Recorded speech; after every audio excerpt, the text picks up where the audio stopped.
Hey everyone, and welcome back to the Real Film Podcast. I'm not Rob, I'm Matt, messed that up. Oh, they fucked Take it. three, Rob.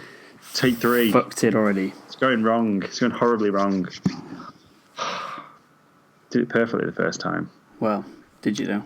Welcome to the show. We talk about real film movies, which are both the same thing, but we'll talk about the news and reviews and your views on film and TV and comic books too. We'd love to hear from you. We hope you enjoy it too. So subscribe to Real Film Podcasts and Review. Hey everyone, and welcome back to the Real Film Podcast. I'm not Rob, I'm Matt, but I am joined by Rob. And as always, we're going to be chatting about the latest in film, TV, comics, and gaming. The biggest news over the past few weeks has been the results of the Golden Globes and also the BAFTA nominations coming out. So we're going to be chatting our way through all of those, as well as reviewing some of the films. But first, we're going to start with a few pieces of news. Is this space for news? Yeah. Okay, I don't even say hello. Where's... Rob, say hello now before we start the news. Hello. Nice That was to worth see it. everyone. Happy 2017. I've done a 2017 podcast yet. No, we haven't. Welcome to the future. What's been going on in the news? What's been going on in the movie news? Well, that actor you like's done another thing. There's a few more reboots and a sequel too. And that other guy got caught with some cocaine. It's the news. Do you want to start with your news? Yes, so Carrie Fisher died. She did. We covered that. That was sad. We did cover that. And there's sort of been a weird amount of speculation about what they're going to do in episode 9. Because apparently she shot everything for episode 8, which is fine. That's all done. Obviously, then there's a problem of how do you kind of write her out, or kind of what do you do with her character now that she's obviously can't reprise the role. And apparently she's had a bigger role in 9 than she did in 8. Yeah. With some roles with like Luke and stuff, which is obviously going to be like really problematic. So there are like a number of things that people kind of speculated that would happen. Either 1, she's going to be recast, 2, kind of written out, or 3, recreated with CGI, like they did with Tarkin and herself in Rogue One. So Star Wars have come out, or Lucasfilm, whoever this is, don't know. Same thing nowadays. Yeah, a statement regarding new rumours. And it says, we don't normally respond to fan or press speculation, but there is a rumour circulating that we'd like to address. We want to assure our fans that Lucasfilm has no plans to digitally recreate Carrie Fisher's performance as Princess or General Leia Organa. Like, you've already done that. We don't have any plans to do it, because we've already done it. Yeah, we've already done that, so... and then they say something nice about Carrie Fisher, saying she's our friend, whatever, we're sad, blah, blah, blah. But yeah, that's good news. That is really good news. Like they've got no plans to, but like they might plan to do it in the future and do it anyway. So yeah, because it was so... The technology is just not there, and it would feel quite like they did it with, Peter Cushing's, who's been dead for however long, so it doesn't feel that... I still feel like it's just really disrespectful, because the person's not there to make... Even if their estate or their family give their permission, it's still not the person... It's still not them saying, you're allowed to do this. It's just... I wonder how long it'd be before like you have to sign something where you say, if I die, you can recreate me as a CGI monster. Yeah, exactly, yeah. I'm glad they're not going to do it. It will be strange, though, how they deal with it, whether they will kill her off in the Star Wars universe, but off screen, or they'll... just have her do something else, live happily ever after, go away. Because I'm guessing they'll probably lead into a big resolution with Kylo Ren as well. I'm presuming that was going to be something that was going to happen. So it'd be a shame if they built to that in episode 8 and then they're not able to fulfill that in episode 9 because of... I think there will be a lot of rewrites now for episode 9, I think, because... Yeah, she is just a bit part in the series now. She isn't a main character. She's sort of on the fringes, but you can't neglect the fact that she's Luke's sister, that she's Kylo Ren, the main villain's mother, and possibly Rey's mother or auntie, whichever way you want to take it. She's a Kenobi. I think it'll be interesting to see what they end up actually doing with it. But God, as long as they don't do that CGI job that, because I've heard people that didn't have a problem with it. And I have people who say didn't notice it. Yeah, I don't know what it's talking about. I just think, and then people say to me, "Oh, you only noticed it because Peter Cushing's is dead." And well, no, it just looks horrendous. It doesn't look like a person. Yeah, it doesn't look like a real person. I don't understand these people that are going, "Oh, for that technology, it's really, really good. It's just not quite there yet." I don't think it was good for that technology. I think Robert Downey Jr. was all right. See, I don't. When I watched it second time, it looked a lot better. I don't know whether it's because I knew it was going to happen. It looked better than the first time for me. I didn't like the film anymore, but I thought the CGI was slightly better. Yeah, I think at some point we need to do another discussion on Rogue One and about how everybody loves it or seems to love it, apart from. Understand. But people that I respect as well, IGN and Empire, two podcasts that I really, really respect. The IGN UK podcast didn't enjoy it. It didn't. I think one of the guys said something.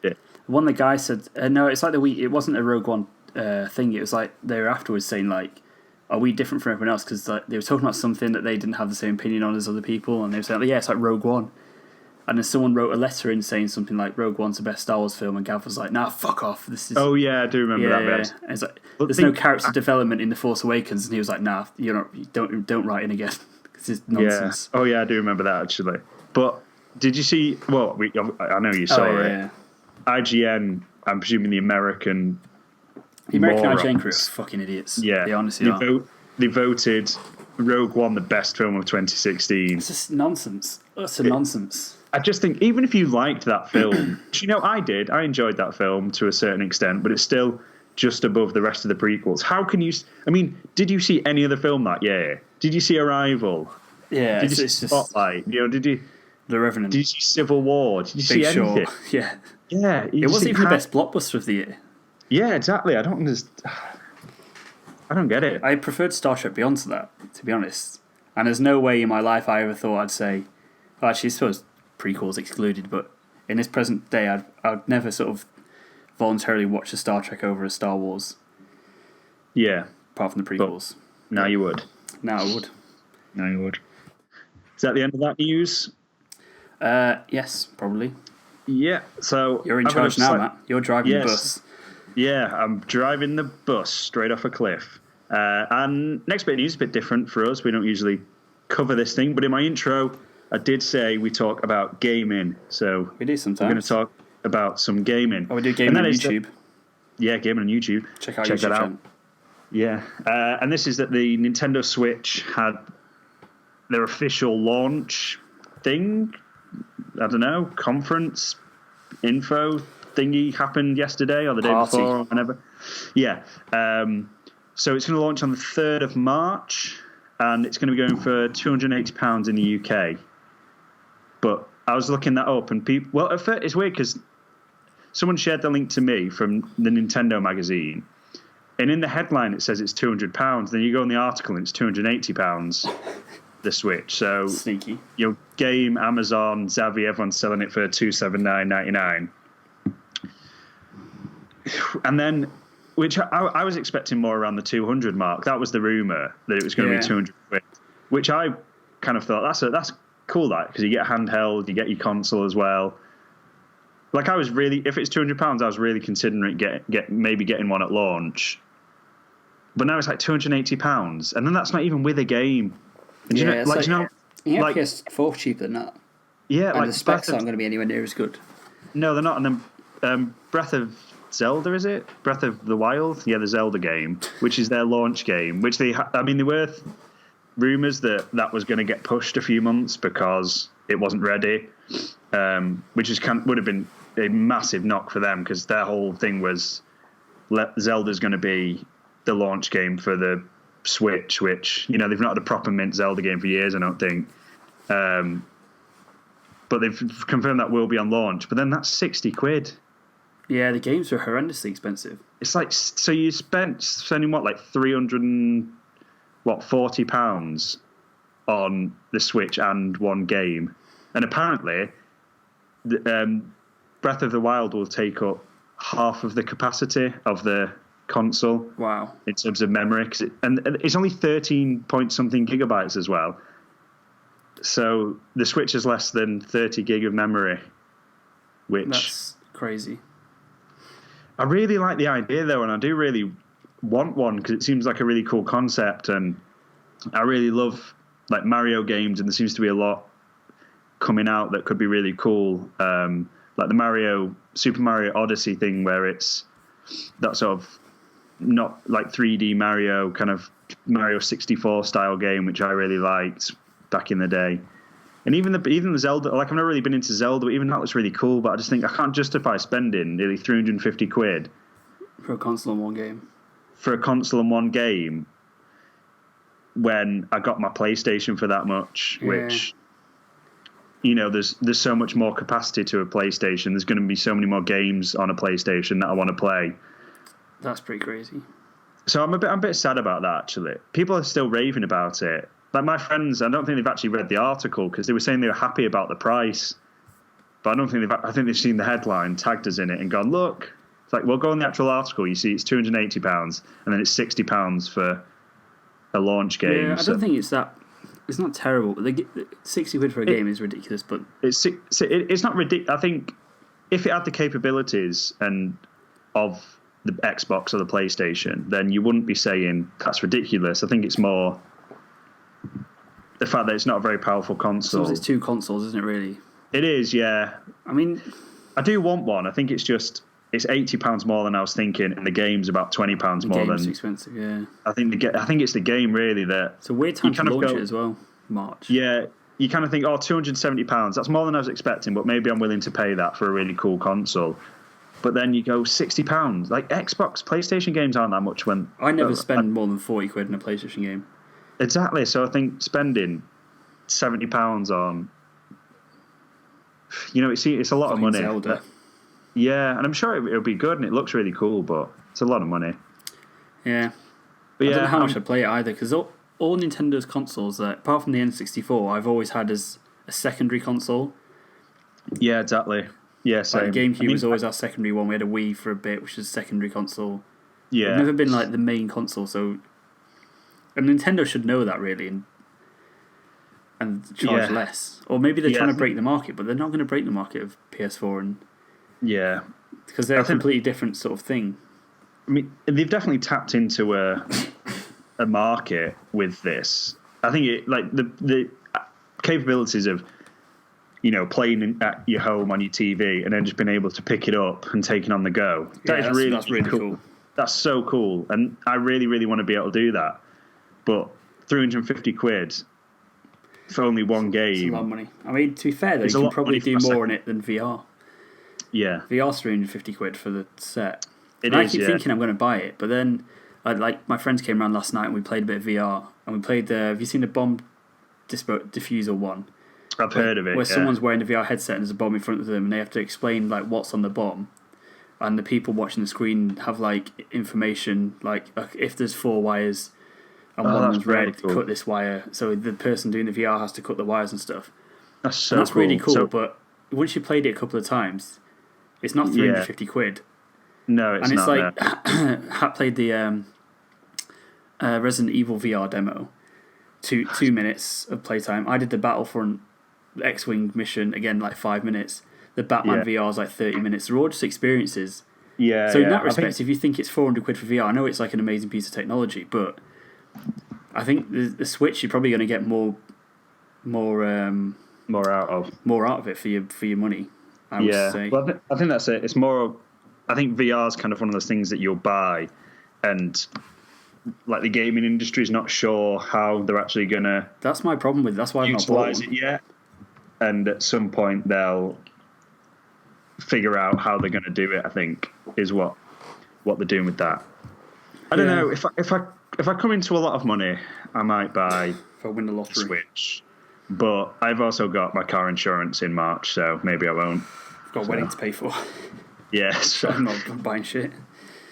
I do really want one, so it has kind of upset me that it's that much. Because, as you say, it's a lot of money for a secondary console. And I kind of think, how often do I get the opportunity to play on the go nowadays? Not a lot because I drive. I can't drive and play my Nintendo Switch. Yeah.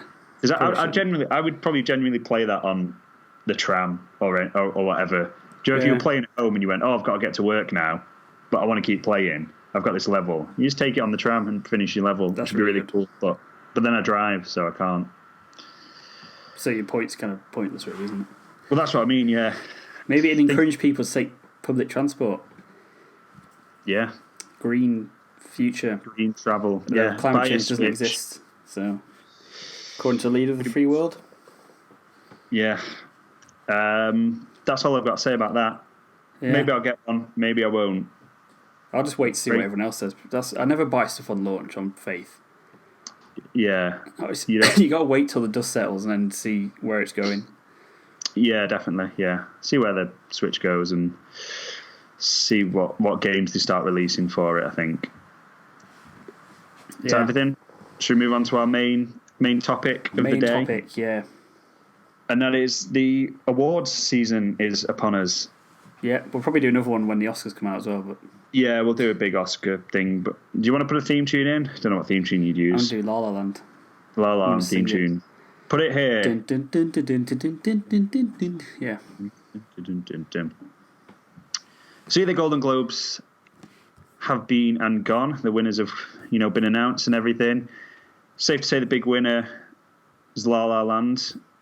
Pretty much it won. How many did it win? It won Best Musical or Comedy, Best Actor and Actress in a Musical or Comedy, Best Director, did it? Yeah, Best Director in a Motion Picture, Best Screenplay.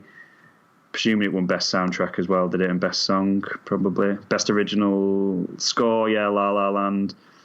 Best Original Song, La La Land. So, yeah, pretty much cleaned up pretty well, lads. Knowing what your answer is, would you agree with that it cleaned up in all those categories? Do I agree that it cleaned up, or do I agree that it should have cleaned up? Do you agree that it should have? You can't agree that it did clean up. I was going to say, Matt, it did happen. I'm not like a Golden Globes denier. It didn't happen, David. Yeah, I think the Golden Globes kind of makes it easier because it has that separate comedy and musical category. Yeah, I mean, the other nominations in the Best Musical or Comedy category was 20th Century Woman, which I've never heard of, Deadpool, Florence Foster Jenkins, which... I thought that came out like 3 years ago. It came out 6-7 months ago, I'm sure, and it's been nominated for loads of... It's been nominated in the BAFTAs as well. Yeah, I saw this. It looked horrendous. It looked so bad.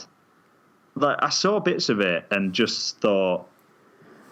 Like, Meryl Streep is a good actress, but she didn't look good in it at all. No. It looked really, really bizarre. But that got nominated. And then Sing Street, which was apparently really good. It's on Netflix, Sing Street. I need to catch that. Yeah. But didn't have the, hype of La La Land and everything. So yeah, definitely. I would have liked Hunt for the Wilder People to be in there. How that's not ahead of that group of films. Oh yeah. Actually, very good point. That should definitely be. When did that? How is Deadpool in that? It's baffling for me. Yeah. I don't get the hype around. I don't Deadpool. get the love for Deadpool. I mean, I don't dislike it, but I mean, yeah. I enjoyed it, and that was. It's like one of those comedies that normal people think is edgy. Yeah. But then watch What We Do in the Shadows. That's a weird, edgy comedy. Yeah. I think people kind of think it's, as you say, kind of different, and they're like, "Oh, look, it's not the same as." But it is. Dirty Pappy. It's exactly the same as. It's a crude comedy set in a generic superhero universe, which are the two things that we don't need more of right now. We don't need any more crude teenage comedies which are all about poo and fart and just Seth. We don't need any more Seth Rogen-esque kind of next door neighbor, whatever they're called, or stuff like that. And we don't need any more generic superhero films. And this was just the two combined into one film. Yeah, so you don't need that. It was never going to win. I think someone, I don't know, maybe they paid the way in. Who knows? Apparently the Golden Globes are a bit corrupt, but we won't go there. Do you want to start Emma from Stone and Ryan. top of the categories? Yeah, we can do. I thought we'd just talk about the big winner first. Okay, let's talk about the big winner then. La La Land is the big winner. Emma Stone and Ryan Gosling winning in their categories. Do you agree with that? Let's check the categories. Well, the categories, there's not a lot of competition there, to be honest. No, there isn't, to be fair. I mean... So, yeah, I'd agree with that. They were both really, really good in this film. We'll talk about it a bit more later, shall we, when we review it? Or do you want to talk about it now? Yeah, we can review it properly later. But yeah. We'll review it properly later, but they're both great in it. Obviously, it's a musical that won best, musical or comedy. If it doesn't win best score and best song, then... What's it doing? And what's it doing? It's done something wrong. I mean, the most interesting one is obviously the screenplay and director one, because they're not actually split up into drama and musical or comedy. Yeah. And it's won both as well. I'm not sure. Well, no, director... Yeah, I'd probably give that to Manchester by the Sea, to be honest. Yeah, I've not seen that yet, but I thought this was like amazingly well directed. Like the subtleties in it were just incredible, and the writing was just incredible. So yeah, again, I'd probably give them both. I'd probably transfer both of them to Manchester by the Sea. I'll have to wait till I've seen it, because that's a film that they could have got. I mean, I suppose La La Land as well is, but Manchester by the Sea is a film that could have made you leave feeling very different from how you actually leave the cinema if it'd been written or directed slightly differently. Yeah, differently. So I probably would give them to Manchester by the Sea, but I don't have any issues with people giving it to La La Land. No, definitely. I've not seen a lot of any of the other ones actually that have been nominated yet. So Nocturnal Animals, that was good. Yeah, but again, I'm not sure. Hacksaw Ridge, I've got tickets for next week. So yeah, that's not out Moonlight, yet. I've got tickets for that as well, end of January. That's not out yet here. Manchester by the Sea's still not out yet here, is it? Technically, yeah, it came out yesterday, I think. Came out yesterday. Hell or High Water for nominated for best screenplay. I know you saw that. Well, yeah, I saw it just after our dog died, though, so I wasn't very in a particularly good mood when I watched that, so I need to watch it again. But watch it again. A lot of people were blown away by it. I wasn't particularly, but no. I think it was Empire put it near the top of their films of the year list and everything. I'm very surprised. Arrival's not nominated for anything. Yeah, that's ridiculous. Which I think is absolute. I mean, so they have an adapted screenplay. Oh, Amy Adams was nominated for Best Actress, but I just think. Oh yeah. Yeah. Sorry, yeah. I just think that's totally ridiculous. Yeah, it's crazy. I mean, yeah, maybe La La Land and what won Best Moonlight is better in film and stuff. But I think you can't underestimate how good that film was and how well that film was directed. Yeah, It seems a bit stupid, really. That's not been, recognised as a great piece of work, because that was definitely the best film of last year. Yeah, but agreed. I mean, maybe because it came at a funny time, didn't it? I don't think it was aiming for awards glory, and it came at that funny time in between, the summer blockbusters and then the award season. Maybe it's got a bit overlooked, but that's a shame. We'll go back up though. Best film, best drama was Moonlight, which, as we say, is not out here yet. I can confidently say that it's probably not gonna. I'm probably not going to prefer it more than Manchester by the Sea. Oh, it's big talk. But that's just because, I'll talk about that again later. But. Yeah, we can talk about Manchester by the Sea. But the other nominees were Hell or High Water, which again you said you weren't that blown away by. Hacksaw Ridge, which isn't out here yet. Manchester by the Sea, that's only just come out here and that you've seen. And Leon, however you say it. Lion, which again is not out here yet either. But looks all right. The trailers look okay. It's about Indian boy who gets lost on the trains, separated from his family, gets adopted by this white family, grows up with them, and then wants to go and reconnect with his original family. So I've heard good things. Yeah, it's classic Hollywood Oscar bait, really, isn't it? Story, kind of emotional. Yeah. The trailers look all right. They look a bit cheesy and a bit dramatic, but I don't know if that's just the trailer, because the Hacksaw Ridge trailer looks really cheesy as well. So I think that's just general Oscar baity trailer. Next one, best performance by an actress in a motion picture drama. This one's really interesting, actually. It's Isabelle Hubert, I'm presuming you pronounce it. I think she's French, for Elle, which is a foreign film. And she beat some big... she beat Amy Adams, Jessica Chastain, Natalie Portman, all really, really big names. Yeah, I heard Natalie Portman was like a shoe-in for Jackie for pretty much all the awards, but... Especially with the subject, the subject of it, the wife of JFK and stuff, you think Americans are going to lap this up totally. So for her to win for a foreign film, especially at something like the Golden Globes, which is, quite often picks kind of the very obvious choice, that's pretty impressive, really. So pretty good. Could pretty much be worth a watch. You like this one, Casey Affleck, won Best Actor for Manchester by the Sea. Yeah. I can't, I was really glad Viggo Mortensen was nominated for Captain Fantastic. Yeah, I was just about to say, because he was great in that film. He was great in that. He's pretty great in everything, but...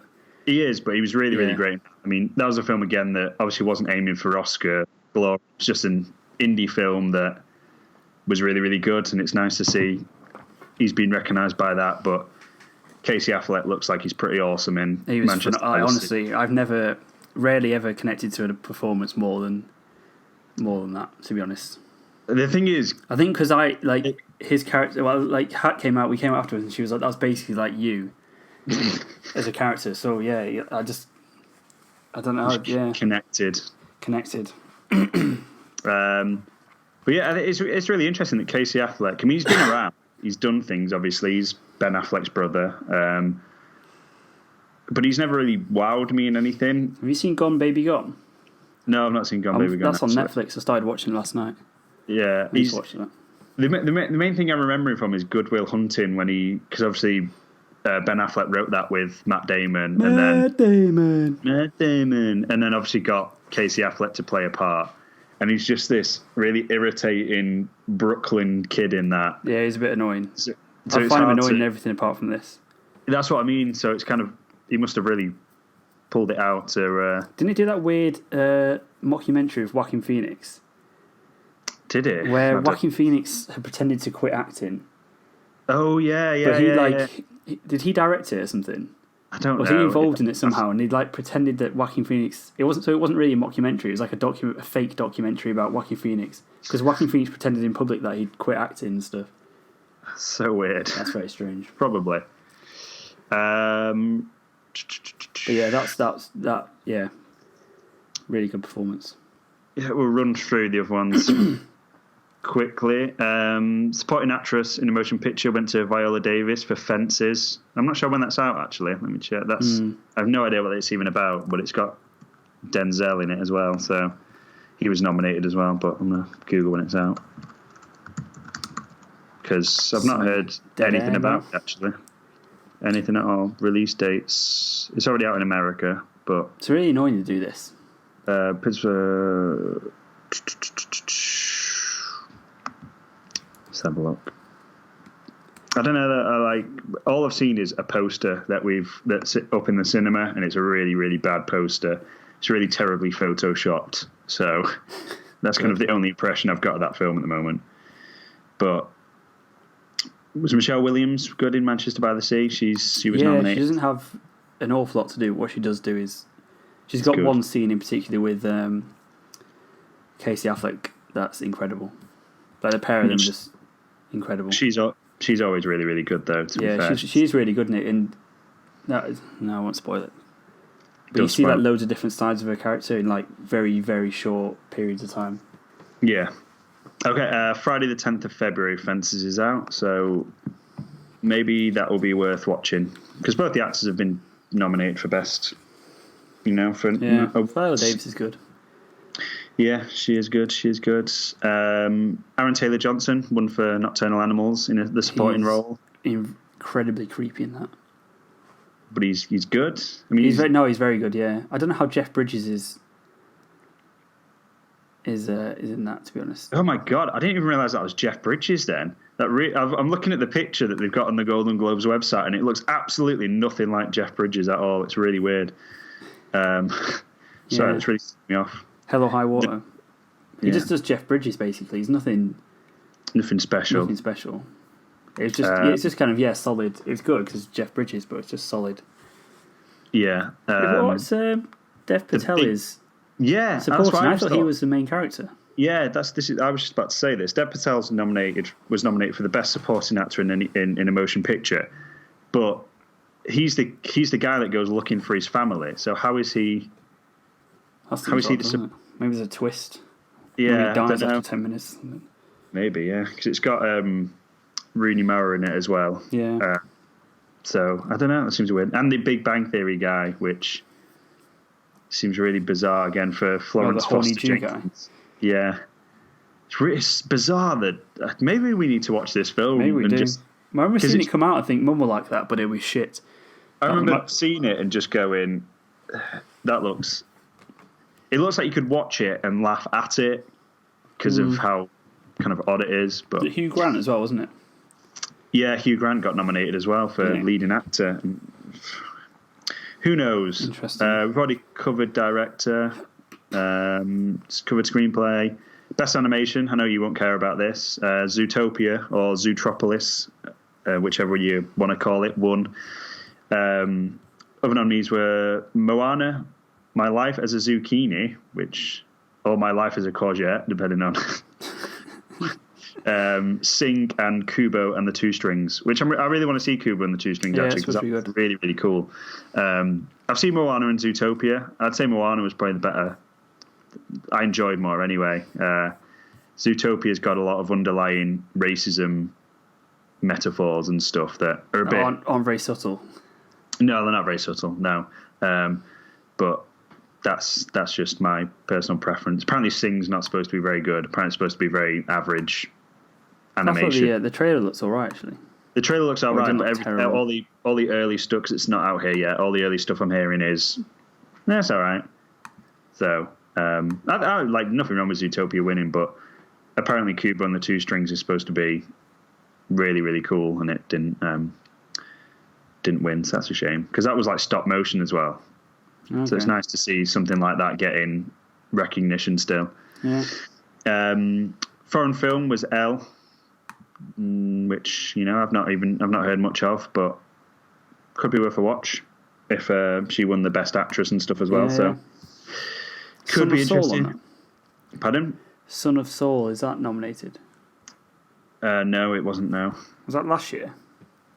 Yeah, I think it might be really good. I think it might have been last year. Yeah.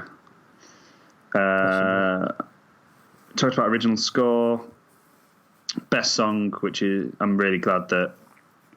I mean, if you look at the La La won, because if Trolls had won, I would have just can't stop the feeling. Fucking won, hadn't it? Yeah, but it's just song. The song's not like, if you're into that kind of music, it's not even that bad a song, but it's just the fact it was on the trailer and we played the trailer in work. What's every the song? 5. That Can't Stop the Feeling. So they're Justin Timberlake. Okay. Why is Popstar not on there? Is my question. Oh yeah, I didn't think about that. So many great songs in Popstar that are just so funny and really clever songs. And yeah, don't know. Yeah, it's weird. Didn't do very well, did it? But no, Arrival got nominated for best original score. Yeah, it's a good score. Which is a really good score. Really understated, but really, really cool. Best drama in a TV series, The Crown, which I'm really going to have to watch because it beat Westworld. It must be good. It beat Westworld, beat Game of Thrones, beat Stranger Things, which I all really, really enjoyed this year. So, especially it was kind of, I can remember people talking about it and saying, "Oh, it's good," but nobody seemed to proper rave about it. Yeah, no, I didn't hear much. It must be very understatedly good, I think. So I'm definitely going to get on that. Give that a bit of a watch. Best TV musical or comedy went to Atlanta, which again I've heard is really, really good. It's the Donald Glover. Yeah, Donald Glover one. Yeah, I need to watch that. She's supposed to. What's that on here? Is that on Fox? I think. Pardon? Fox, I think. Fox. I'll have to watch that definitely. Is there any other of interest? I think they may as well, like The Night Manager did really well in terms of actors, because Tom Hiddleston won, Hugh Laurie won, and Olivia Colman won as well, I think, which I don't know, I liked it. I've still not finished it because I missed an episode and then never got the time to catch up on it. But yeah, they all seem quite solid. But I thought Tom Hiddleston was really good. I'm not sure about Hugh Laurie, but he was good. He was just kind of generic, I think, wasn't it? Yeah. Generally, and that's pretty much it for the Golden Globes. I think. I don't know. Generally, there's a few like Arrival not really getting nominated. Hunt for the Wild. The musical and comedy category was a bit of a poor. joke. Yeah, it's poor. I mean, La La Land was always going to. I'd quite see Captain Fantastic up there as well. But what about Everybody Wants Some? Oh yeah, that was a great comedy as well this year. Why is that not in the musical comedy section? Yeah, I mean, Deadpool. Fuck off. Yeah, I think Sing Street I've heard great things about. So you kind of go, yeah, cool. But the other ones I've not heard anything about. Well, I've heard about Deadpool, seen some rubbish about Florence Foster Jenkins, but never even heard of 20th Century Women. So the story of three women who explore love and freedom in South California during the late 1970s. Sounds great. Yeah, sounds interesting. But yeah, that's pretty much that. Do you want to move on to the BAFTA nominations, see what they've been? Let's do it. It's all just Daniel Blake, isn't it? Yeah, people have been loving this film, and it was I kind of wanted to go and watch it, but I also thought, can I be bothered with a social realist film about? Yeah. So sometimes you just kind of go, it's supposed to be a very good film, but do I really want to watch it? And I kind of ended up thinking, no, I don't really want to watch it, because what's it going to say that we don't already know? Yeah, exactly. That was my kind of thing where I was like, what's this film going to tell me that I don't already agree with?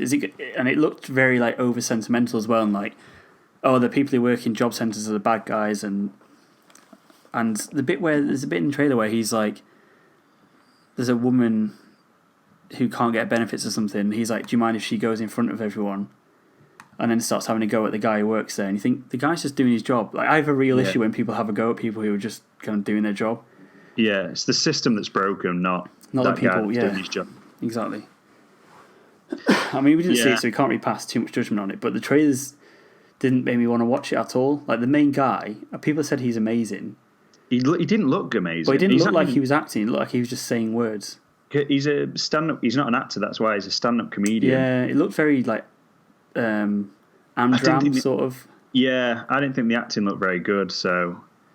I mean, we can't judge, can we, because we haven't seen it, but... No, we can't, but from the trailer... That's what I mean, if the trailer doesn't convince you to go and watch it, then... Yeah, if that's the best they've got, and... It's kind of worrying, yeah. And also, I don't want to preach that, because... the thing is, who's that film for? Is it for people like us who kind of agree that the benefit system is broken, or is it for people who they're kind of trying to convince, in which case they're not going to watch it anyway? Like, what's it trying to say, and to who is it trying to say it to? Yeah, I think that's kind of the problem. I mean, again, you don't know what angle it took, but until you watch it. But I'm kind of past the point of watching a film to just be told, especially a film like that that's going to be politically heavy. But it also looked very black and white. Yeah, so it's like, we want our benefits, so we're the good guys, and everyone who's working in the benefit system is the bad guys. Why don't you? I mean, again, we can't really judge, but from what I heard, it was the line was like very clear down the middle. Yeah, and there's no sort of exploration of actually political ideas. It was just, this is my idea, and I'm going to tell everyone what my political idea is. You want to be shown something different, don't you? I think. Yeah. There's something like that. But anyway, best film. Ken Loach, though, he's really old, isn't he? Ken Loach, yeah, he came out of retirement to make this film. Well done. Props. Yeah. Best film, really nice to see the first film on the list, Arrival, nominated for best film at the BAFTAs. Alphabetical order, Matt, I think. I know, but, it's still first on the list. Still won. Doesn't matter if you win by alphabetical order if you still won. Yeah, you still win. But, yeah, I'm really happy to see that got nominated there, because that was my favourite film of 2016. Yeah, you can check out our ranking. Yeah. I, Daniel Blake, La La Land, Manchester by the Sea, and then Moonlight. Yeah. Which seems like a pretty strong, I mean, I have a feeling Daniel Blake's only there because it's a British film. But Yeah, definitely. I mean, what would you... I'm trying to think. Yeah, there's a few things that you could probably swap that out for. I think Moonlight's going to win. I've not. I don't think La La Land will win. Actually, No, I don't know. I don't think La La Land will win at the Oscars. No, I think it's going to do more drama, don't they, the Oscars? Yeah, I think it's going to go a lot. I'll be surprised if it wins. I think it'll go a lot sort of. It won't do as well as it did at the Golden Globes because it had that sort of advantage of having its own category where it was obviously going to, absolutely just own everyone else because there was no real competition. But it should definitely be up there for a consideration because I really, really enjoyed it. Oh, of course it should. But I just think, I don't know, after things I've heard about Moonlight, I reckon people, like the people that I kind of trust in terms of, their opinions on filmmaking and like not filmmaking, but just films in general, have said that they think this will like clean up at the Oscars and stuff like that because of. But I want Manchester by the Sea to win. Yeah, I bet Daniel Blake will probably win them all now. Will, yeah. But, Ken Loach. Yeah, then there's that outstanding British film, which is American Honey, Fantastic Beasts and Where to Find Them, Daniel Blake, Notes on Blindness, and Under the Shadow. But this makes no sense because obviously Daniel Blake's going to win that category because it's the only film that's also nominated for Best Film. Well, yeah, they've already kind of ranked it above everything else in that category. So what's the point? If it doesn't win that category, it makes zero sense whatsoever. Yeah. American Honey was supposed to be really good, wasn't it? Yeah, well, apparently it's a bit long, but it's supposed to be really good. I can't take anything with Shia LaBeouf in it seriously, though. So, no, he's just... he's bizarre, isn't he? He's a bizarre guy. He's a very strange man, but... Yeah. So here on the Real Film Podcast, we can announce the winner of Outstanding British Film at the BAFTAs 2016 is Daniel Blake. Do you reckon you can put money on it? Yeah, you probably get about a quid's return. Still profit. on a £100 bet. Yeah, maybe. Actually, this is a category I really, really like at the BAFTAs, which is Outstanding Debut by a British Writer, Director or Producer. Yeah, that's good. Which I think is a really cool category to have to recognise people. So The Girl with All the Gifts, which I've heard is good. Yeah. The Hard Stop, not heard of that one. Notes on Blindness, not heard of that. The Pass and Under the Shadow. Nope, can't comment. No, I can't comment. The only one I've heard of is The Girl with All the Gifts. That's the only one I've seen. But I think it's a really cool category to have, I think, to start recognising people like that that are like up and coming and everything. Yeah, very good. What else have we got? Do you care about film? I love film not in the English language. They don't say foreign film. They say film not in the English language. But it's really interesting that Elle that won at the Golden Globes isn't even nominated here. Yeah, but Son of Saul, which is on Netflix. It's supposed to be amazing, isn't it? Yeah, Mustang, Julieta, Depan, and Tony Erdmann. Don't know what that is. Again, can't really comment on many of them. Don't really. Do you care about documentaries? Skip over documentary. Yeah, I go with that. Animated, Finding Dory. I wish we would fuck off with Finding Nemo and Finding Dory, though. Yeah, Moana, Zootropolis. Animated film is so predictable. Which one? Animated film. It's such a predictable category of what's going to be in it. Yeah, it's just it is. all the animated films that are out this year that people watched. All the Disney or Pixar ones, basically. Yeah. The only kind of exception there is Kubo and the Two Strings, which is really cool that's getting a bit of recognition for like a stop motion. Director, again, Arrival. It's all the obvious ones. And then Ken Loach, obviously, because he has to be. Ken Loach, La La Land, Manchester by the Sea, and Nocturnal Animals. Is Tom Ford not British? It won't be a British film, though, will it? No, it won't be a British film, I think. Might just made it up. Screenplay, Hello High Water again, getting a bit of love there. Yeah, I think you got a screenplay as well at the Globes, didn't it? But not. Yeah, it did. Not director. Your One, Daniel Blake. La La Land, Manchester by the Sea, Moonlight. Again, I think when you get down, if it's nominated for Best Film, generally it's going to be nominated for loads of others because that's the whole point. It brings everything together. I find it really bizarre when films get nominated for Best Film and then they're hardly... And nothing else. It's kind of this whole debate as well about if it wins Best Director, it should win Best Film. And when it doesn't really make any sense whatsoever. Yeah. Like when Argo won Best Film, Ben Affleck didn't win Best Director. You just think he's the one that all those components made this film. Yeah. How can you say it's the best film of the year, but he isn't the best director of the year. Because if you think it's the best film of the year...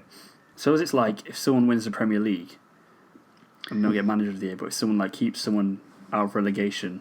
Yeah, true. Might be that sort of thing, innit? So this film should have been shit, but you made it all right. Rather than this film should be good and it is good, sort of thing. I don't know. Yeah. Adapted screenplay, Arrival, again. Hacksaw Ridge. What's Hacksaw Ridge based on? Is that based on a book? Then? Yeah, I assume so. Maybe it's like diaries or something. Yeah. Hidden Figures, Lion and Nocturnal Animals. Fingers crossed for Arrival winning that one. Yeah. Leading actor, all the obvious. Andrew Garfield, Casey Affleck, Jake Gyllenhaal. Well, Jake Gyllenhaal didn't get nominated for a Golden Globe, did he? So that's interesting. Ryan Gosling and Viggo Mortensen. Viggo again. Viggo. Big up for Viggo. I'd actress rather Casey one now. Casey Affleck, to be honest. Nah, I've got to give Viggo some love. Leading actress... He just gets peen out, so... Pardon? He just gets peen out. How does it? Yeah, he does. He goes full frontal. And deserves a BAFTA. For a long time as well, like multiple shots.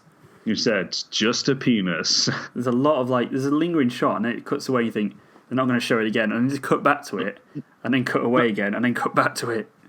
When you say it, you make it sound like there's a close-up, just, here's a penis. Well, yeah. It's there, isn't it? Actress, interestingly, in the actress, actually, that Emily Blunt got nominated for Girl on the Train. Which was supposed to be shit, wasn't it? I think it was supposed to be fine. She looks all right in it, to be fair, but I've heard very mixed things. Some people said she was very convincing in that role, and then some people said I don't buy her in that role. Yeah. So it's really strange because I read the book and then I heard she was casting it, and I couldn't picture it at all because she's sort of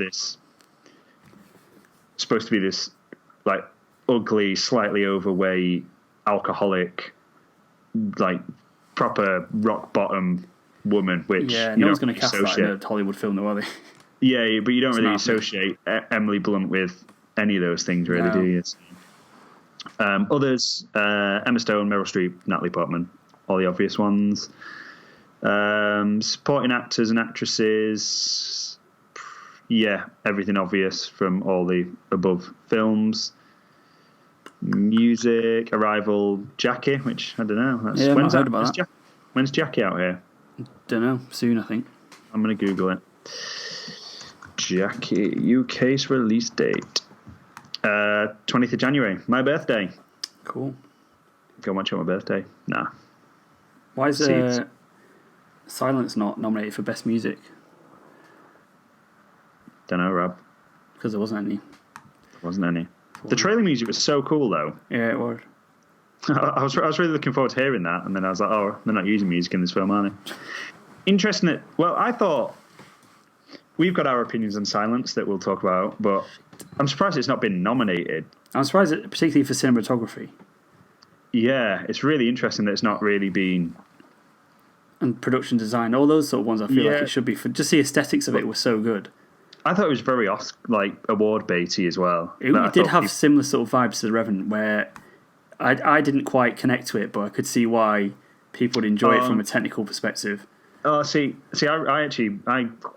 really enjoyed The Revenant, actually. I've not watched it again since, but I did really enjoy it when I first watched it. But this, Silence, I'm not saying it should be nominated. I'm just surprised that it isn't, if that makes sense. Yeah. It seems kind of people would nominate. They both had the same vibe to me, where they both were very nice to look at and had good performances. And I'm surprised, Best Actor, I'm surprised Andrew Garfield's not in it for...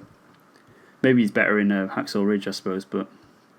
Yeah, he was very good. Cinematography then, as you said. Arrival, really nicely shot. Hell or High Water, La La Land, Lion, and Nocturnal Animals. La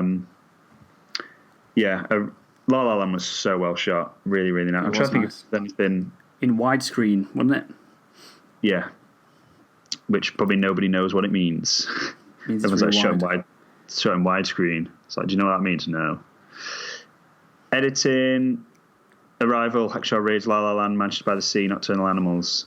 Having not seen the rest of them, but I thought Arrival was spectacularly edited. Yeah.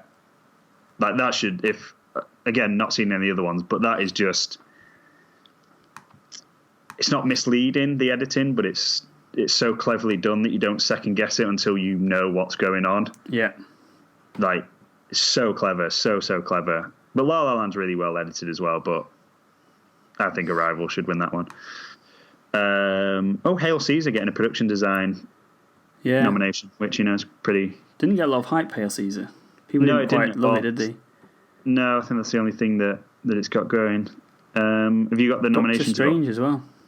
Yeah, Doctor Strange for production design. They do have some cool stuff. Is there anything else on here that's of interest? Probably not. Just all the obvious ones, Rising really. Star Award.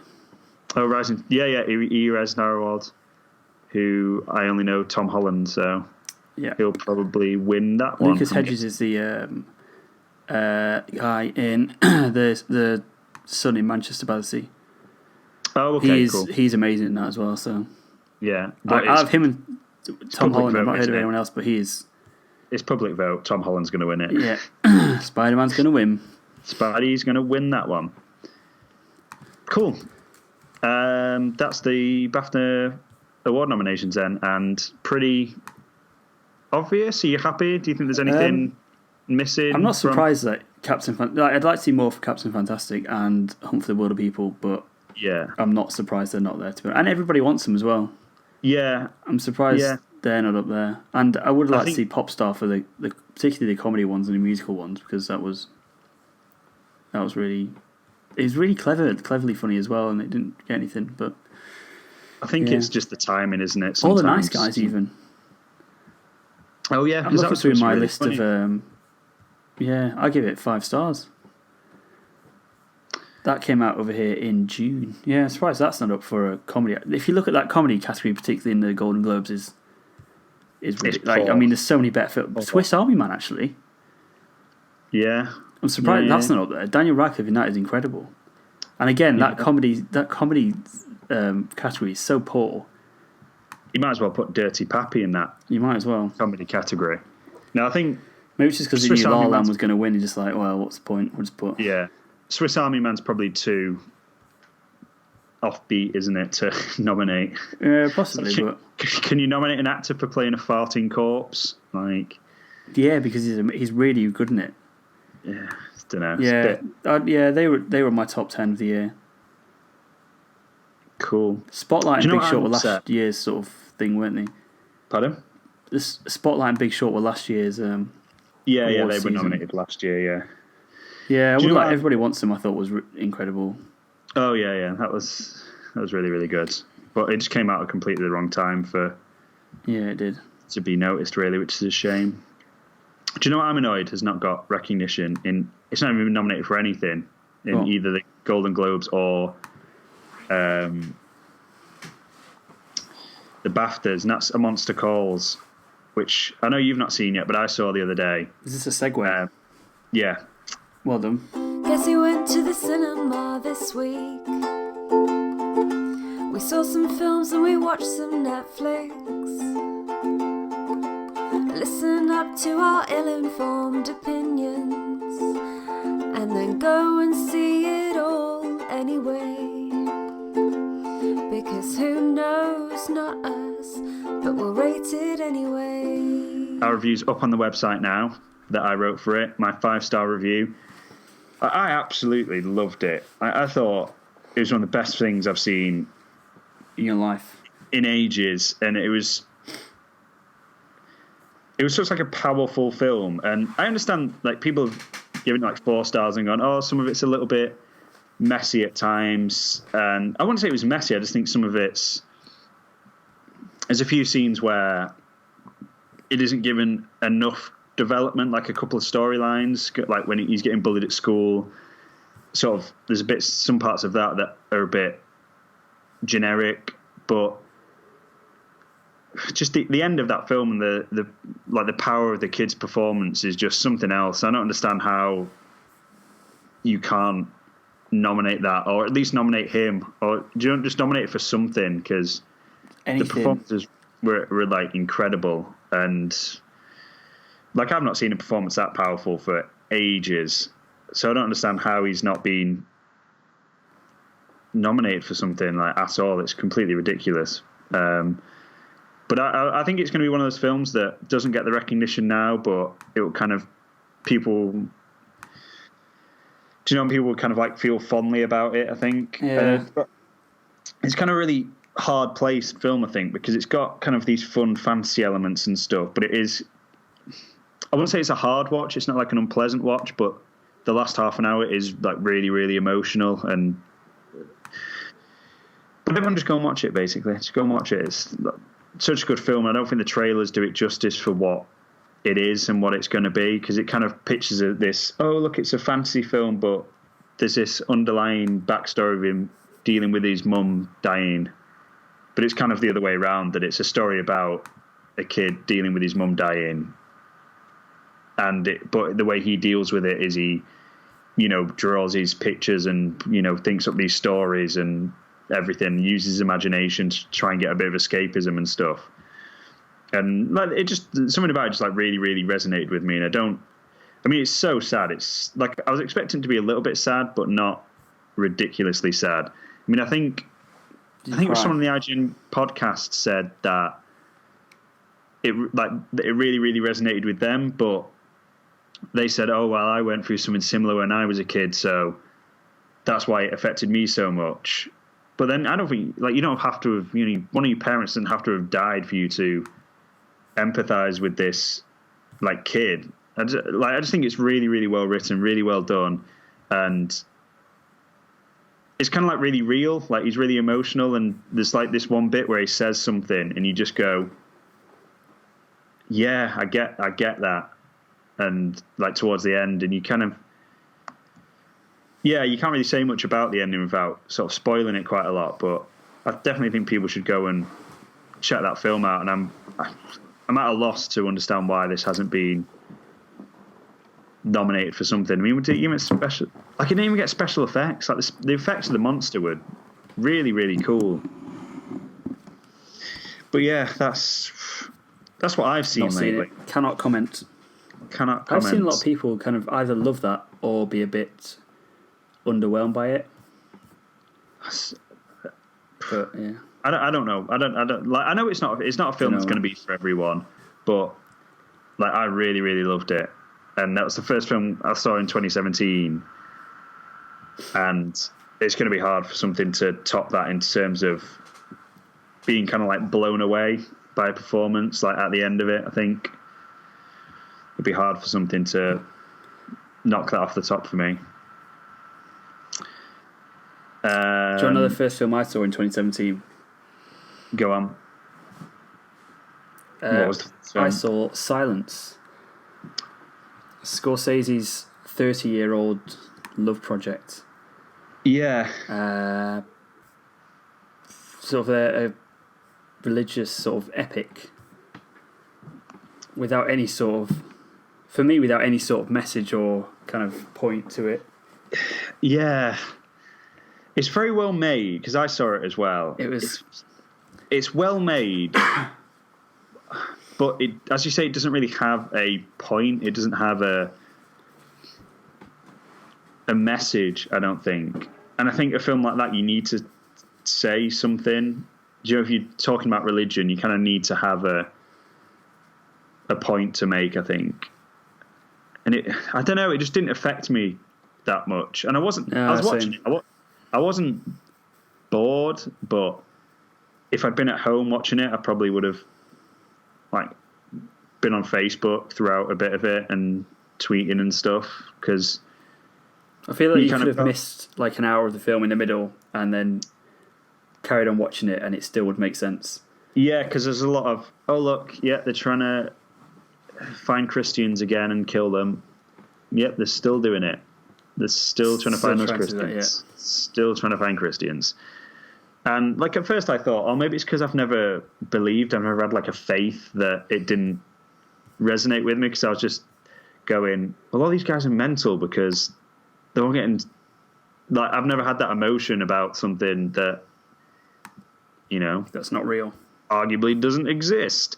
So maybe that was why I didn't feel it. But I went with a friend who used to be very, very religious and isn't anymore, and even he said it didn't have an impact on him. It didn't, it didn't affect him in the way that he thought that it should have done. Even though he's no longer religious, he felt like it should have had like a big impact on him with the what it was saying, but it just I can't really put my finger on how it would need to be improved, if that makes sense, because there was some interesting stuff in there, asked interesting questions, but it kind of asked them and then just went, oh yeah, okay, yeah, maybe, yeah, we'll just move on now. Okay, cool. It did feel like a very sort of not half-arsed. That's a bit unfair, but it didn't feel like he really knew what he wanted to say with it, which is weird considering he's been doing it for 30 years. Yeah, I was about to say, it's supposed to be his passion project. It's supposed to be this thing that he's been wanting to make for so long, and it's never kind of worked out until now. It's just really weird because out of all the Scorsese films that I've seen, obviously I've not seen them all, he's done about 60 films or whatever. Like, I think this is kind of one of the ones that I enjoyed the least, which is kind of strange because his passion project. It's no Mean Streets, it's no Goodfellas, or like Taxi Driver, Wolf of Wall, like even Wolf of Wall Street I really, really enjoyed. I know some people had a problem with it. I really enjoyed it. Departed. Pardon? The Departed. Departed, Hugo. Even like The Aviator, which isn't a great film, like maybe I enjoyed more than this. I don't know. It felt very strange that this was his passion project, and this is what he's been working on, trying to get made for the past 30 years. I don't know. I wouldn't say don't go and see it, but I think there are things you should go and watch before you go and watch this. Yeah. One of them being... What films should people go and watch before they watch this, Rob?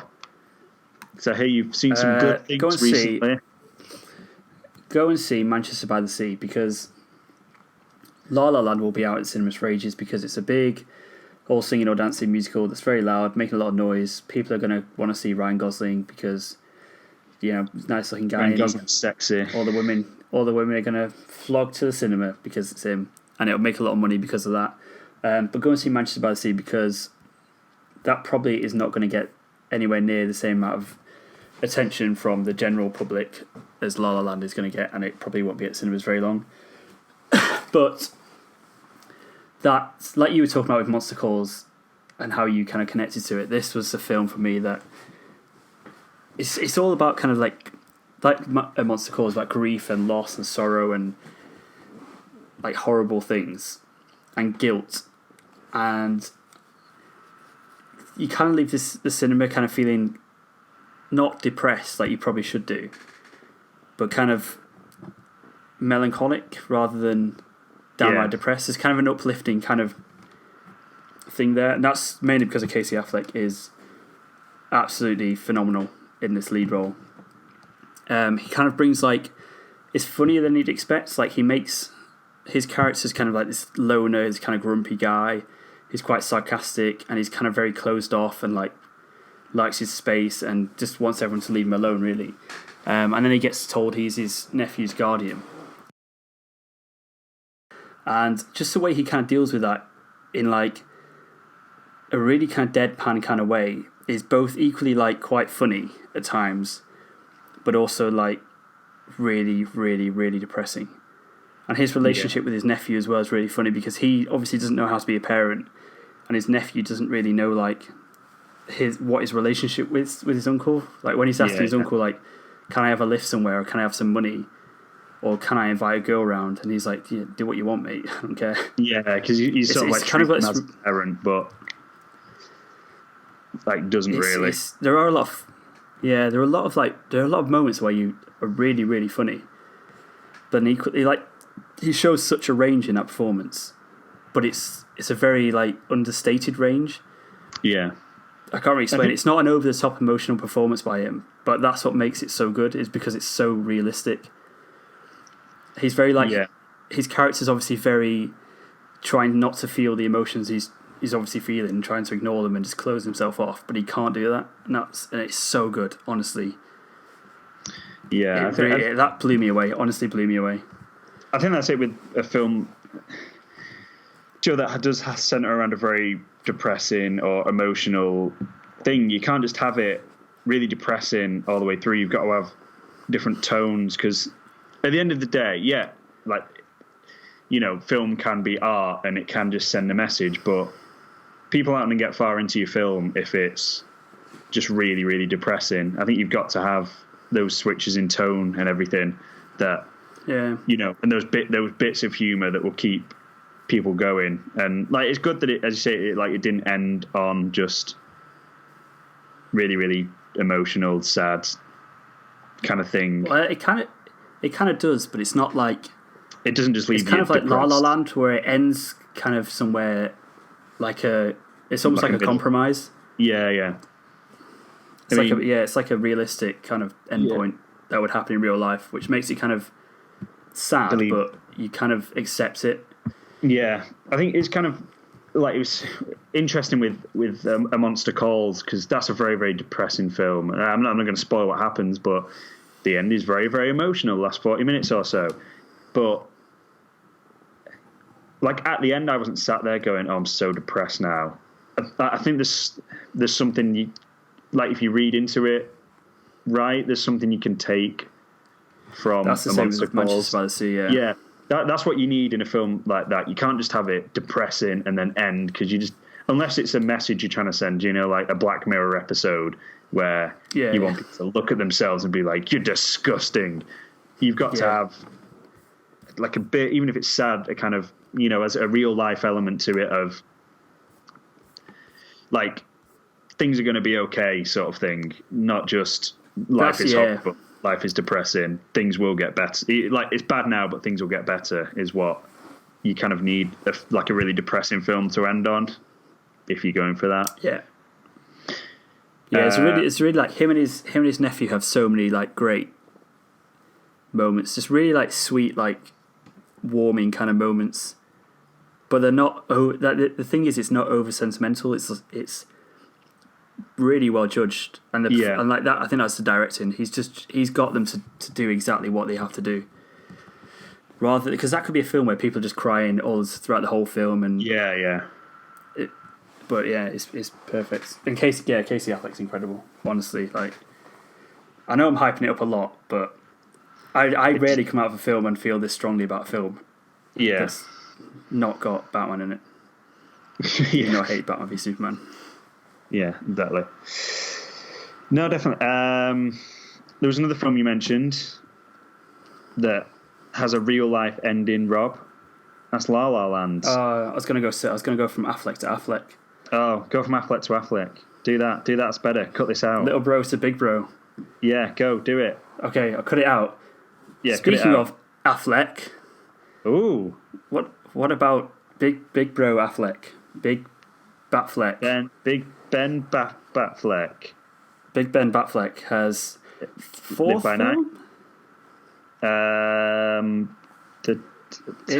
Third film. The Town Gone Baby Gone, Fargo. Not Fargo, Argo. Argo.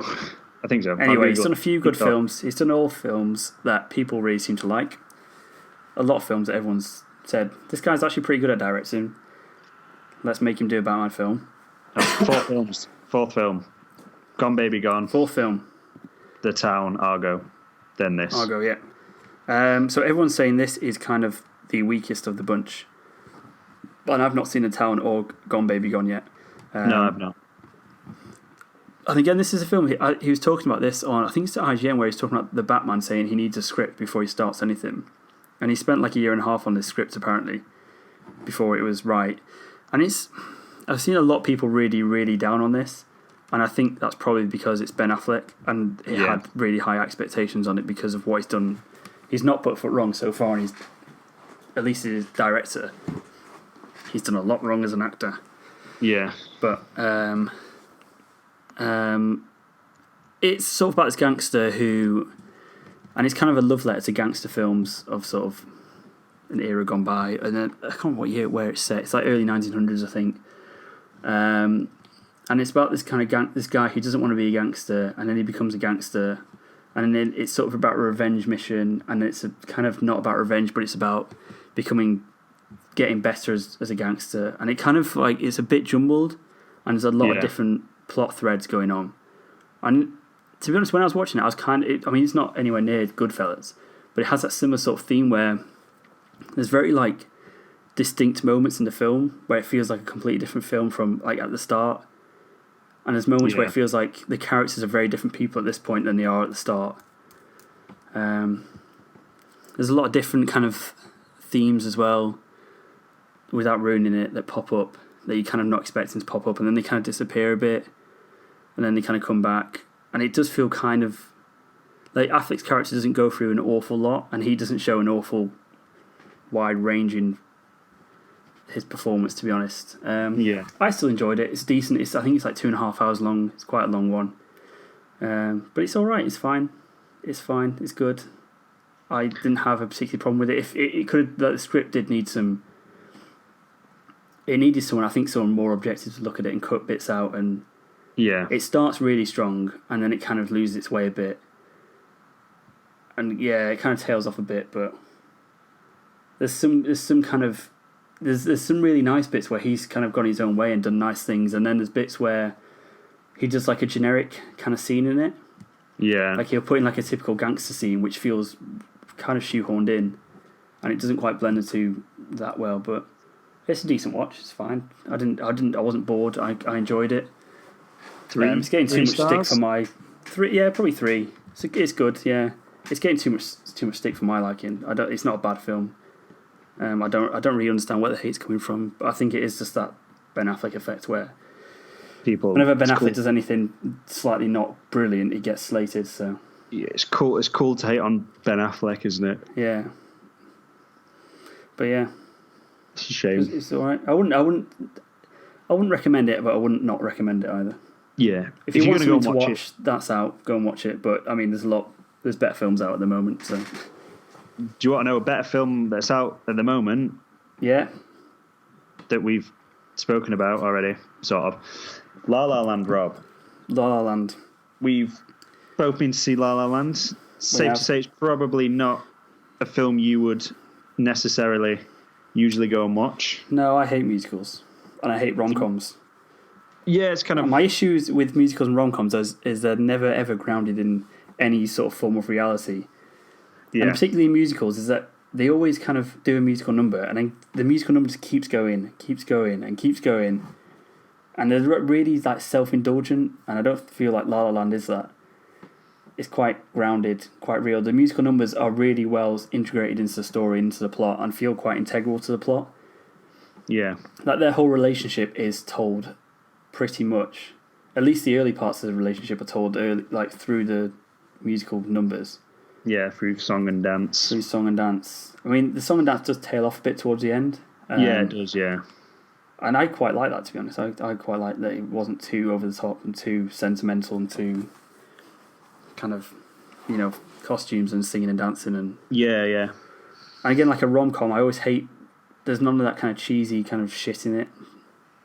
Yeah. It was all quite subtly done, which is quite nice. Yeah, very classy film.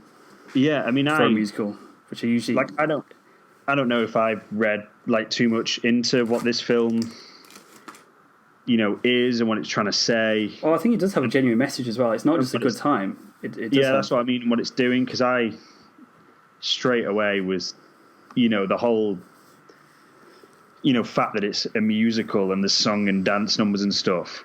Like straight away, it clicked with me.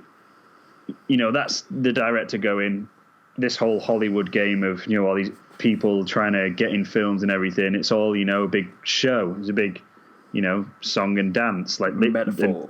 Metaphor, but he's like literally turned it into kind of a song and dance to show that. But like, because I went to see it with Laura, and she was expecting she like enjoyed it, but she was expecting quite a traditional like musical sort of thing. So she was kind of thrown a little bit. So I think if anyone's expecting a real traditional, just an old style, like Singing in the Rain musical that's been brought into the modern day using modern technology, then, it's not going to be that. It's something... I think that's why it was great, though, because it took elements of that and made it into something fresh and something new and something interesting. Yeah, definitely. I just think it's like when you go in with an expectation, then it's not that expectation. Even if it's good, it can sometimes throw you a little bit for the first part of it. But her comment was that, like, I didn't have a problem with it, but I'm like, she's trained in musical theatre, she knows this stuff. That she said, like, oh, Ryan Gosling and Emma Stone, like, weren't that great at singing. No, they weren't. And I just went, well, that's the point, isn't it? Yeah. That I saw that as the point, that and she was like, everyone else was incredible, like really, really good. And I was kind of going, well, I saw that as the point, that everyone else is, you know, really great, and here's these two people that are struggling to fit in this like Hollywood there's a reason bubble. they're struggling. Yeah, and they're not perfect in their singing or their dancing or anything like that. It kind of adds to the charm a bit, because again, it makes it more realistic rather than just these people. Yeah, that's why it worked for me, because it did have that realistic kind of. Yeah, I mean, there was some really great little, like tiny little moments, like when he's walking back to a car, and I love this bit. Like, if you've seen up to the, you know, I don't know what you think of it, but if you've seen, yeah, if you want, should we talk full spoilers? Yeah, because then we can talk about the end, and yeah. Okay, yeah, we'll go. If you've not seen La La Land, go and watch it. It's great. Come back, listen to this full spoilers bit. So yeah, the bit where it's quite funny because they're at a house party and she's running to Ryan Gosling a few times, and he's leaving, and she says he's grabbing his keys from the valet, and she's like, oh, can you grab mine? And she goes, oh, it's the Toyota, the Prius. And then it cuts to like a shot of everyone's got a Prius. Everyone's got a Prius, because that's basically what everyone in Hollywood drives, because everyone thinks, oh yeah, I'm going to be eco-friendly and drive my Prius around. But anyway, he walks her back to a car, and there's this really cool bit where they're getting ready for a song and dance. And if you've seen the trailer, you kind of know, yeah, they dance in this bit, so they're kind of warming up to it. And she sits down on the bench and she starts taking high heels off, and then she puts like tap shoes on. But it's really cool because it isn't, you don't just go, she's putting on tap shoes because she's about to dance. It's that kind of thing of girls who bring flat shoes in the purse because they don't want to walk around on the high heels all night. And just little things like that I thought were really cool, that they weren't. The bit where he, there's just bits that Ryan Gosling says where he just has like this like deadpan kind of delivery that just makes. There's a bit where she says like, it's in the song where she's something about your polyester suit, and he's just like, it's wool. Yeah, but just the way he says stuff like that, it's just so funny. He's the only person who can kind of pull that kind of deadpan, make that line hilarious when it shouldn't be hilarious, but when he says it is. And I love the bit as well when they're walking to the car and you realise that he's not parked really far away. He's parked like right outside the house. I really like that bit. It's really, really nice. It was really, really well done, and it was really weird because two people walked out of my screening about 3/4 of the way through, but they'd been talking throughout it, and if they'd spoken one more time, I would have gone and told them to shut up. But there's even a scene, and if you work in a cinema, it's a brilliant scene because Emma Stone has like a boyfriend at the kind of start of it, the like third of it, and she's out with him and his sister and her boyfriend, or his brother and his girlfriend or whatever, and they're having a meal and they're talking about cinema nowadays. And you're not really concentrating on that because it's kind of because she said she was going to meet Ryan Gosling, so it's focusing on Emma Stone, and she's sat there thinking about Ryan Gosling. But who isn't, Matt? Exactly, yeah, who isn't? But in the background, there's the conversation where they're saying, "Oh yeah, cinema theaters are so horrible nowadays because everyone's just talking or on the phone, they're all just so messy." And literally, as that conversation's going on, the people behind me are talking. And I'm just like, oh my God. Shut the fuck up. Yeah, just sort of horrible irony of this situation that this filmmaker is kind of giving you the middle finger for talking or using your phone in the cinema, and you were literally sat there talking.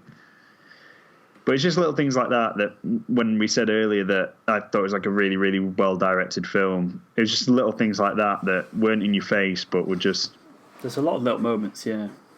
Yeah, really good. And just Ryan Gosling's awesome. I love it. Emma Stone's really good in it as well. She's so they're both really, really good in it. And actually, my favourite scene was there's a scene where they have basically he gets in a band, doesn't he? That's just it's pretty hilarious. And he goes on tour with them, and he comes back and surprises her. and he's like surprised with like food, like a meal and everything that he's made, and they're having this conversation, and they end up arguing, and the scene's just so like incredibly done, because in the space of like 2 minutes it just completely changes tone, and it's so hard to write something that does that starts off in one really, like, people in the audience, like we had some like teenage girls in front of us that when they saw that he'd come back and surprised, they were like, oh, and then he says this one line and they like gasped. They're like, oh my God, I can't believe he just said that. And you just think that's so clever to change the mood within like a few minutes. It's so, and to make it believable rather than, oh, look, we're going to have them have an argument just after they're happy for the sake of drama or whatever. Did you like the ending? Did you like the ending of La La Land? I was quite confused for the first bit because it sort of she did this audition, got this job in Paris or whatever. Yeah. And it kind of skips forward 5 years, and we find out that she's got presumably a husband and a kid. Yeah. And then they go out and then end up at Seb's, which is Ryan Gosling's character, jazz bar. And for some reason she doesn't notice this because it's the same building though, isn't it? I found this because he wanted to build it specifically on that lot, didn't he? Yeah, I can't remember whether it was or not, but she goes in. It did look a bit different now. Just some regeneration, isn't it? Revamp. Yeah. So they go in to this bar, her and her husband, and see Seb in the bar, and then you kind of get this weird like flashback of like her life, but with Ryan Gosling. Yeah. And then there's a bit where he sat with her watching the band play. Yeah, I mean, and I kind of thought that was like, but then it kind of switches back to her and her actual husband, and they leave. So obviously that's the ending, that they're not together. Yeah. But at the time that was happening, I thought it was kind of like his perspective. He's given up who he was for her. Do you know what I mean? Yeah, I think it kind of was saying that in a way, that he would have had to have done that. Yeah, for them to. But he chose his. Yeah. For them to be together, he would have to have, given up on his dream. That dream. And I kind of saw it as well, because obviously generally musicals finish happily ever after. I kind of saw it as, because obviously this whole montage sequence of them being together is all done very much like a musical, even like a play. Like they have like, stage, like set design and stuff, like made out of cardboard and like cardboard street lamps and stuff. And it's all a song and a dance and everything. And everyone's dancing about. Like I literally saw it as, this is what would happen if it was a traditional musical. Like they would have stayed together and, he would have gone to Paris with her and stuff, but that isn't what happened. And I kind of, you have to think as well, they were in the film, they were only together for a year. Yeah.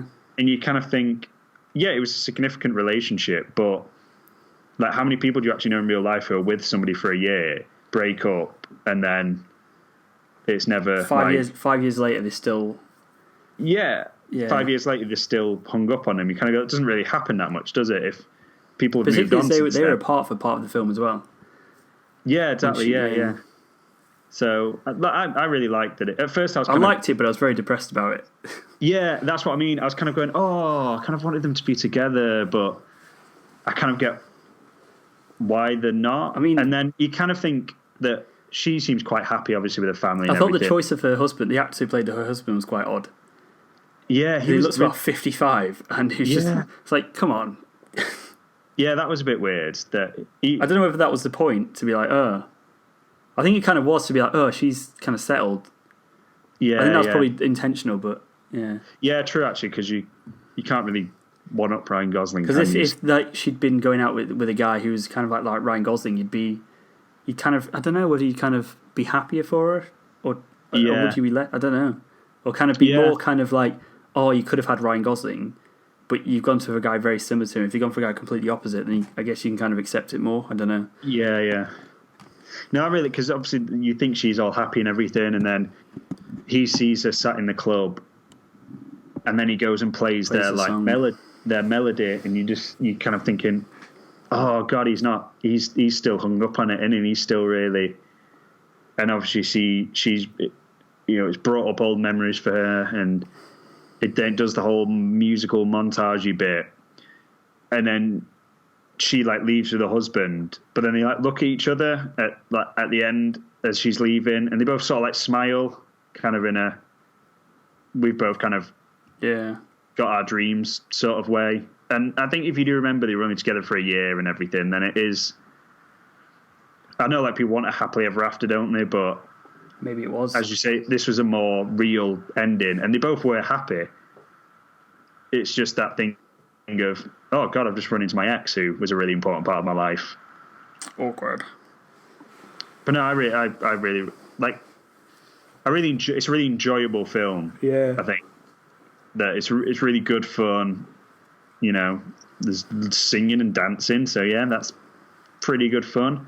And it's like really cleverly made. The acting's really good. Yeah, go and check it out. 2 great films. And 2 really great films. Yeah. All right films. No, and The Monster Calls. 3 great films. 3 great films. Like, I would put La La Land and Monster Calls above most things that I saw last year. Yeah, I would. Well, not the Monster only Calls, thing, but Manchester by the Sea. Like, things that would be up there would be like Arrival, Captain Fantastic, Hunt for the Wilder People. Well, everybody wants them, probably. Yeah. I really love that film. But 2016 was a disappointing year, I think. I think people were kind of... thinking about it, there wasn't a lot of good stuff. There was stuff early in the year, but even the Oscar-nominated like Spotlight and The Big Short and stuff, I enjoyed. But I think these films that I've seen at the start of this year, they're above like that sort of stuff. Yeah, agree. Yeah. Totally agree. Anything else? Anything else you've been doing, watching, or anything? Yeah. I was going to mention Sherlock, but maybe we should wait for the final episode. Yeah, let's do a full episode on it. We'll do a full episode on the latest season of Sherlock. Anything you want to advertise that we're doing? Check out our YouTube channel. We'll link it below. We've got a lot of Let's Play series episodes on there of Dark Souls 3 and The Last of Us. Yeah. And the podcast will be up there as well when I can be bothered to do it. So check them out. I'll link that below. Make sure to subscribe. Get us on iTunes. Subscribe on there. Leave us a review if you want to be really nice. If you want to be really, really nice, you can give us some money on Patreon to help us pay for equipment and hosting and stuff, whatever. And we are on realfilmmoviereviews.wordpress.com for all our reviews. All our reviews of the films we talked about are up there now. Yep. 3 5-star reviews to kick the year off. Pretty good. So give that a check out. And just share the podcast. Share the podcast with your buddies. Let them know. Yeah, be nice. And get in touch with any questions or thoughts. We can read them out. Yeah, we always like reading things out on the podcast from our listeners. It's my favourite thing. I'm going to be putting some stuff up on the YouTube channel in the next few weeks or so that I'm working on. So keep an eye out for those. Something a bit different to just your average reviews or whatever. So keep an eye out for them. That's pretty much it, I think. Welcome to 2017. It's going to be good. The year of good. It can only get films. worse from here. Yeah, it can actually. That's kind of depressing. With 2016, you're always thinking it can always get better. Probably not going to see anything as good as... Actually, I need to see Manchester by the Sea still, so... Yeah, I've got a Monster Calls to look forward to. Then. Maybe there's hope. Then I'll just throw myself off a bridge. Who knows? That's it. Yeah, let us know what you've seen already. If you've seen any of these films, let us know what you thought of them. Do you agree with us? Do you disagree with us? People that have seen A Monster Calls, let me know what you think, because did you cry? I seem to be the only one who's really, really raving about this for some reason. So I want to know what worked for you guys in that film, what didn't work for you guys, and we can tweet about it. Cool. Thanks for listening, everyone. Cool beans. We'll see you next time. Thanks for listening. See you. Bye. Bye.